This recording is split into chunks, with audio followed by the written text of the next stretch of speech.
అది చూసారా, తేనె తొట్టి అనమాట. పెద్ద తొర్రి తొట్టి మా చేలో యాప చెట్టుకి పెట్టిందండి. దాన్ని చూస్తుంటేనే భయం పుడుతుంది నాకు.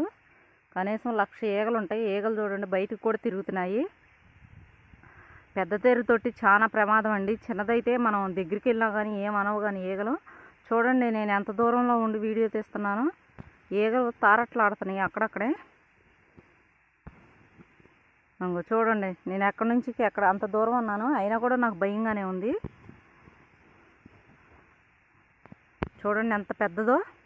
కనీసం 1,00,000 ఈగలు ఉంటాయండి. 1, 2 కూడా కాదు. అమ్మో, దీన్ని ఏం చేయాలండి, ఎలా తిరగాలి నేను తోటలో? ఇంకా అది పెద్దదయిందంటే కనుక కనీసం 10 కేజీలు ఉంటుంది అది. విజయవాడ దుర్గగుడికి వెళ్ళినప్పుడు ఎవరన్నా చూసుంటే ఒక 10-15 సంవత్సరాల కిందట పెద్ద తొర్రి తొట్లని ఉండేవి. ఒక్కొక్కటి మన చేటలు ఉంటాయి కదా, బియ్యం చెరుక్కునే దానికంటే కూడా పెద్ద సైజులో ఉంటాయి. అలాంటి తేనె తొట్టి అండి ఇది. చాలా పెద్దది, చాలా అరుదుగా కనపడతాయి ఇలాంటివి. మా చేలో కూర్చిపెట్టిందండి. నాకు భయం వేస్తుంది ఈగలు చూస్తుంటే. అమ్మో, ఎవరు నన్ను పిలిపించి లెగ్గొట్టియాలి దీన్ని. అమ్మో, భయం వేస్తుంది. ఈ మధ్యలో చేలలో ఒకసారి ఒక అమ్మాయిని కుట్టినవి కూడా. అప్పుడు నుంచి నాకు చచ్చే భయం ఈ పెద్ద తొట్లు అంటే. ఎలాగైనా సరే తీపిచ్చేయాలి దీన్ని.